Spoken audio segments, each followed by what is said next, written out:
Los medios de comunicación en tiempos actuales han guardado ya una diferencia constante de lo que era antes.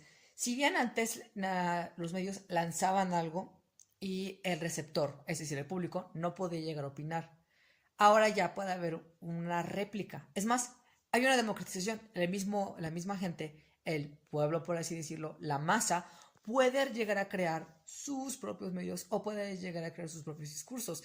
Es cuando salen figuras como los influencers y demás. Pero, ¿qué es lo que sucede cuando entra aquí? Algo que ha ayudado a crear la manera en que nos comportamos. Los seres humanos nos encantan las historias. Las historias nos ayudan a poder sobrellevar y además a poder crear una identidad.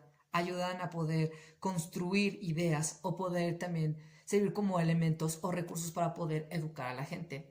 Justamente esa misma narrativa es la que se va una y otra vez constantemente en los medios. Puede ser vista ya sea en programas de televisión, películas, libros o también en medios impresos.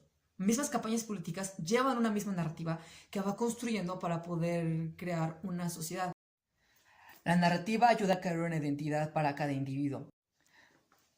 A su vez, los medios pueden llegar a crear mediante lo que cuentan de diferente manera cómo construyen las identidades. Por ejemplo, está la corresidencia, que son las relaciones entre los individuos y los grupos a los que pertenecen. El consciente de quién soy depende de dónde estoy.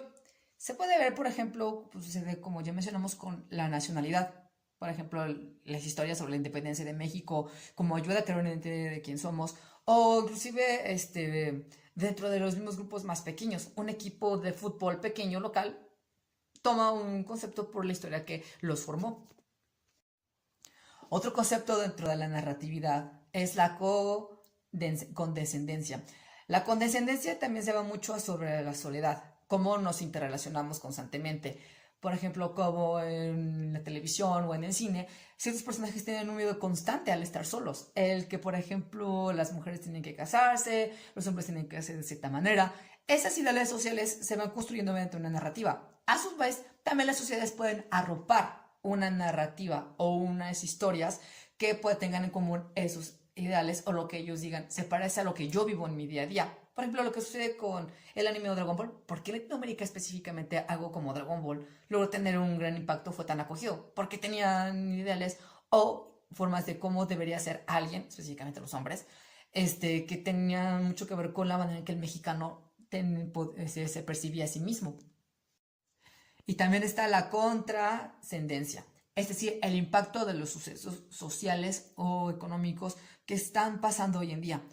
Con la pandemia, es sin duda alguna, podemos ver cómo es que se han repartido en varios grupos distintos, cómo han subido nuevas historias, cómo nuevas narrativas, cómo se deconstruyen ideas mismas de que se siguen premiando o cómo se ven alimentos del pasado y ahora se ven en una evaluación constante. En la lectura que teníamos, por ejemplo, mencionaban programas como El sexo en la ciudad y cómo a pesar de que tienen una cierta libertad, los personajes principales, a pesar de en su vida personal tener una personalidad o de tener una carrera bien establecida y estar estables, se sentían solitarias por no tener una pareja o tener miedo de quedarse solas.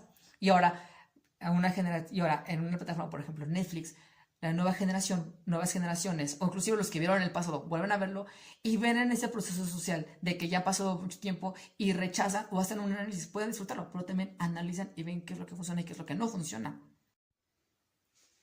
El mundo actual se encuentra regido por una multimedia, un promedio de redes sociales o inclusive medios que antes nada más eran de que el emisor mandaba un mensaje, una narración, una historia. El receptor, el público, lo tiene que tomar. Y de ahí se va construyendo ciertas ideas. Hoy en día el juego ha sido cambiado gracias a los avances que hemos tenido en la tecnología. La propuesta que tenía McLuhan sobre una aldea social global cada vez se ve más y más presente. Y con todo eso y con esos pasos agigantados, ¿qué es lo que nos hace nosotros? Somos humanos, sí, pero también nos dividimos en grupos y que esos grupos se ven unidos por medio de historias y narraciones.